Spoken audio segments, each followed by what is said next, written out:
Jazakumullah khairan katsiran. Kita ada dua penceramah lagi.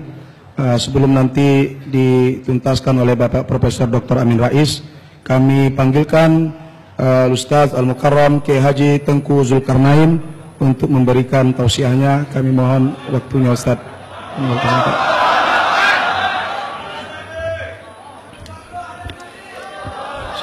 Assalamualaikum warahmatullahi wabarakatuh. Hamdan wa syukran lillah wa salatan wa salaman ala rasulillahi wa ala alihi wa sahbihi wa mawalah.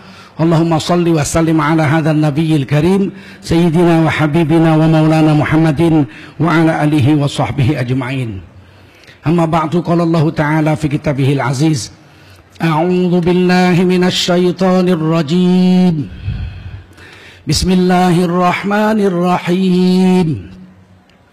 Wa ta'awanu 'alal birri wat taqwa wa la ta'awanu 'alal itsmi wal 'udwan. Wattaqullah innallaha syadidul 'iqab. Qala Rasulullah sallallahu alaihi wasallam, man kharaja min baitihi fi talabil ilmi fahuwa fi sabilillahi hatta yarji'.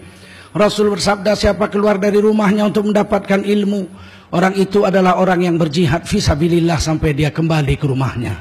Mudah-mudahan kita semua mendapatkan pahala jihad dari Allah SWT. Amin. Sadaqallahul azim wa sadaqa rasuluhun nabiyul karim wa nahnu ala dzalika minasyahidin wasyakirin walhamdulillahi rabbil alamin. Para tokoh yang hadir, kaum muslimin, muslimat rahimakumullah. Waktu tidak lama, saya diberi waktu 20 menit. Dan ini cukup lama, 20 menit. Kita bersyukur pada Allah SWT. Salawat salam kita sampaikan untuk baginda Rasulullah sallallahu alaihi wasallam. Orang Islam tidak bisa dipisahkan dengan negara. Karena banyak hadis Nabi yang berkenaan dengan negara.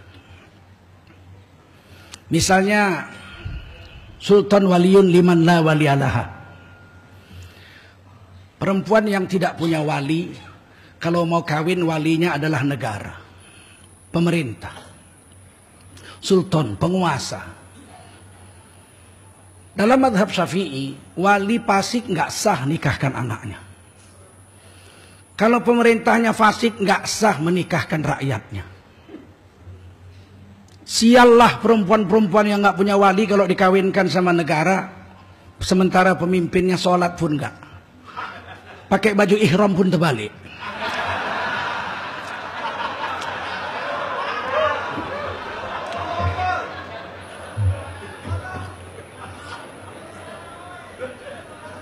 Oleh karena itu, orang Islam memang mestinya harus sudah sadar.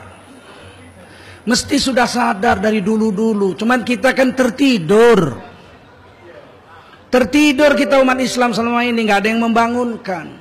Yang membangunkannya adalah Gubernur Jakarta. Yang kata Said Akil Siraj keselio lidah, kata saya tidak, memang sengaja. Saya dengan Said Akil beda dalam hal ini. Dia bilang Ahok keselio lidah, kalau saya bilang memang sengaja. Wong tahun 2008 dia udah nulis buku, apa yang dia bilang kok betul. Jadi memilih pemimpin dalam Islam itu penting. Puasa Ramadan itu perintahnya cuma sekali di Quran.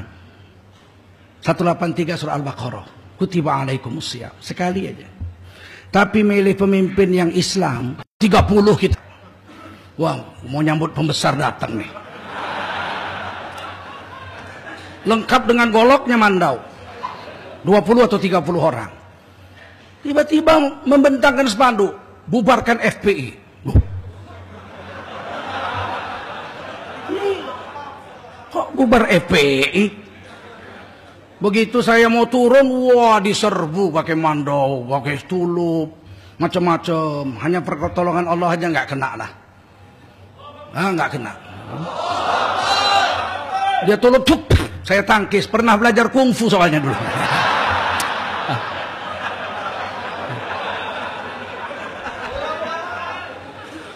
Aduh, saya heran ya, saya ini udah jalan 35 negara di dunia. 35 negara di dunia saya dakwah sudah. Dari Australia sampai Kanada, dari Eropa sampai Kamboja, dari Jepang sampai ke Maroko.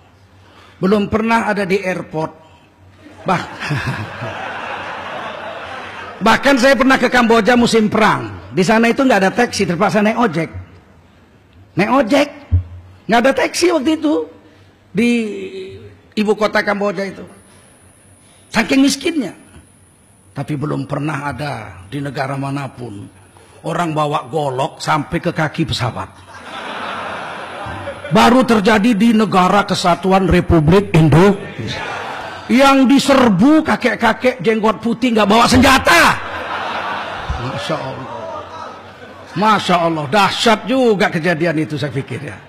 Pokoknya nggak boleh pulang. Ini saya bukan FPI, saya Majelis Ulama Indonesia. Tidak peduli, pokoknya nggak boleh.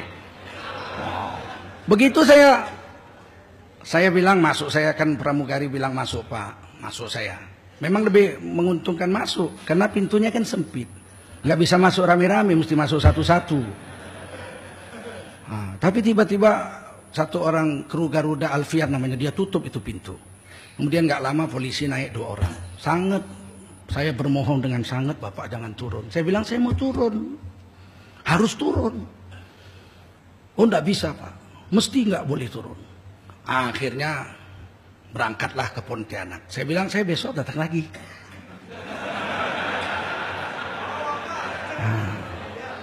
Datang kedua aman, nggak ada satupun lagi yang bawa golok. Begitu saya mendarat 37 menit kemudian saya mendarat di Pontianak, berita sudah bersebar. Ustadz provokator, begini menghina Dayak, mengatakan kafir lebih jelek dari binatang Dayak itu. Kapan saya nyebut Dayak? Wong dakwah ke Alaska sana kok ke Kanada nyebut Dayak. Nggak pernah saya nyebut Dayak. Saya bilang kalau ada di mana, kapan, screenshot saja. Kalau ada di YouTube-nya, kasih polisi. Proses hukum nih Tengku Zulkarnain. Nggak lari kemana-mana. Istri cuma 1, anak cuma 2. Nggak kemana-mana saya. Nggak kemana-mana, mesti saya hadapi.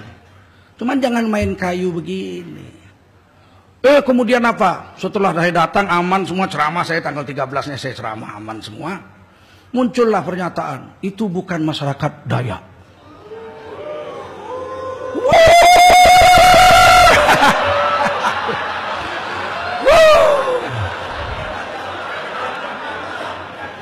Terus dibilang nggak, itu spontan aja, rencananya mau nyambut gubernur, ketua tokoh adat, tapi ternyata nggak datang. 37 menit nggak datang, nggak ngasih tahu, protokolnya bego.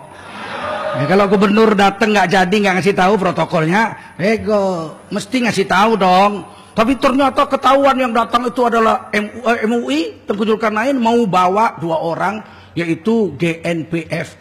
Itu satu GNPF, satu FPI, mau melantik FPI dan GNPF. Maka mendadak akhirnya yang mau nyambut gubernur itu jadi demo, menolak. Kok spanduknya dari mana ya? Nah, kalau spontan simsalabim jadi spanduk.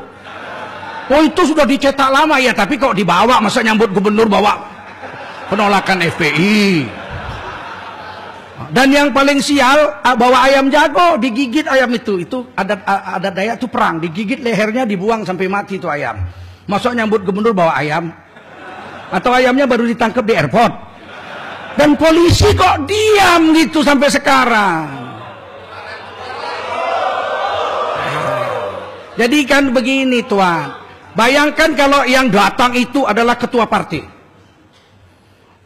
Pak Prabowo, atau Pak Setianto, atau Pak Setia Novanto, atau Pak Wiranto, atau Ibu Mega. Yang datang itu terus diserbu pakai golok dengan 30 orang pakai serban jubah. Nah, kira-kira polisi adem kayak gini nggak? Berarti negara ini memang harus dirombak total. Polisinya harus dirombak total. Tapi nggak bisa kalau umat Islam sontoloyo. Umat Islam ini harus berani, betul? Yang stroke pun besok bawa nyoblos. Yang stroke bawa nyoblos.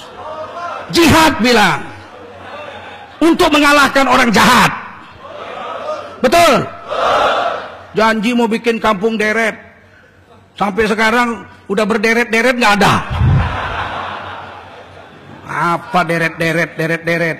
Hayya.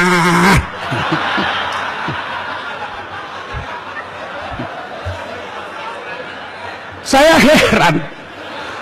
heran saya 10 tahun ini mulai ada gerakan aneh, dan 2 tahun ini puncak gerakan aneh itu. Apa itu? Di negara Indonesia nggak boleh mengatakan satu kata, yaitu Cina. Kalau bilang Cina, langsung rasis, anti Bhinneka Tunggal Ika, salah. Loh, apa-apaan ini? Siapa ini yang melakukannya ini? Ada apa? Sedangkan negaranya aja mengakui Republic the People of China. Itu bahasa Jawanya Republik Rakyat Cina.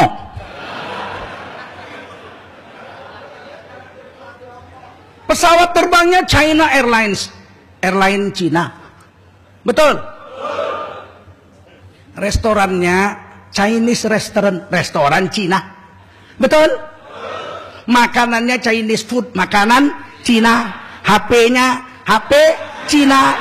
Gadisnya gadis, kungfunya kungfu. Kita mau belanja ke pasar, apa? Saya mau beli pete, petenya pete. Masa besok harus tukar beli pete Tiongkok?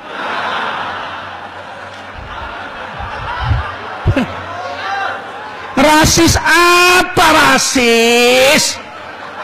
Kok kayaknya kita dijajah bener sekarang ini. Sampai bilang Cina nggak boleh. Kalau bilang Jawa boleh. Kue Jawa kue. Madura kue. Dasar Betawi lu. Hihihihi. Giliran Cina kau rasis. Salah. Anti kebinekaan. Batomu.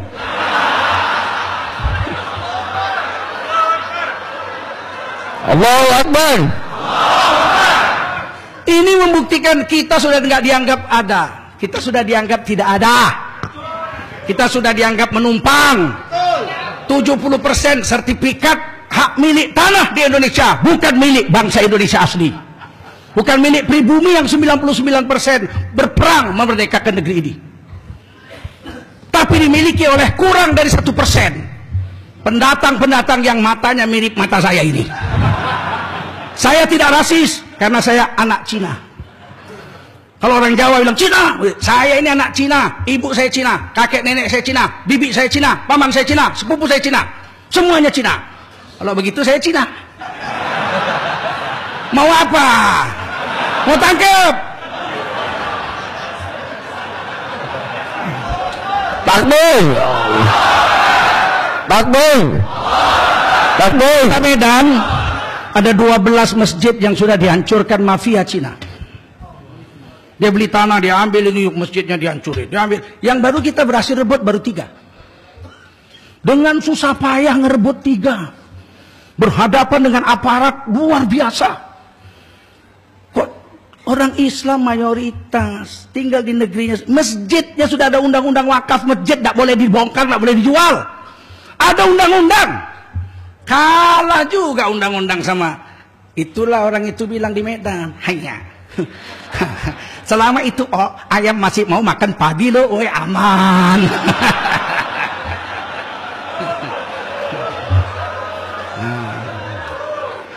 Udah jelas ya. Kalau saya bilang saya ini lebih senang mati daripada hidup. Sebab saya hidup sudah muak.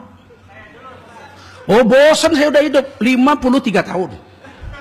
Jadi dosen saya pegawai negeri 30 tahun. Keliling dunia 54 negara. 34 negara. Semua kencing saya sudah berserakan di mana-mana.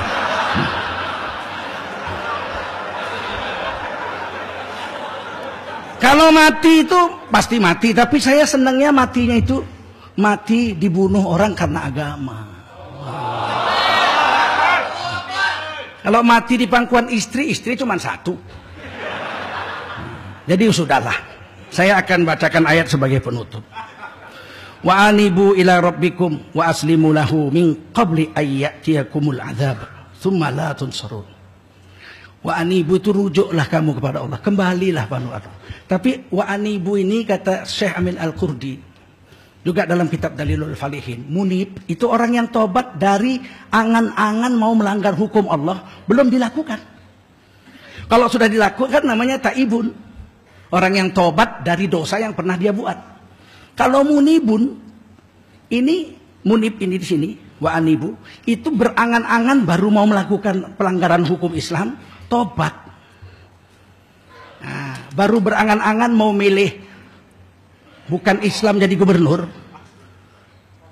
mungkin karena ada duitnya atau karena apanya nggak tahu lah. Baru berangan-angan aja, kata Allah tobat. Hentikan angan-anganmu untuk memilih pemimpin yang tidak berpihak pada agamamu, apalagi dari golongan lain. Tobat duluan dari pemikiran, belum lagi pekerjaannya, belum nyoblos, belum. Baru angan-angan, berhentikan kata Allah. Sebelum datang azab kepadamu dan kamu tidak bisa ditolong ketika azab itu datang. Jelas? Jelas? Begitu aja lah habis. Nah, yang penting terus istiqomah membela agama insyaallah ya. Pokoknya coblos, yang tengah nggak usah lewatin aja dah. Yang tengah, yang kotak-kotak nggak usah kotak-kotak. Nanti kita akan di kotak-kotak. Jadi kita pilih yang tidak ada kotaknya, insyaallah. Wassalamualaikum warahmatullahi wabarakatuh. Warahmatullahi wabarakatuh. Terima kasih.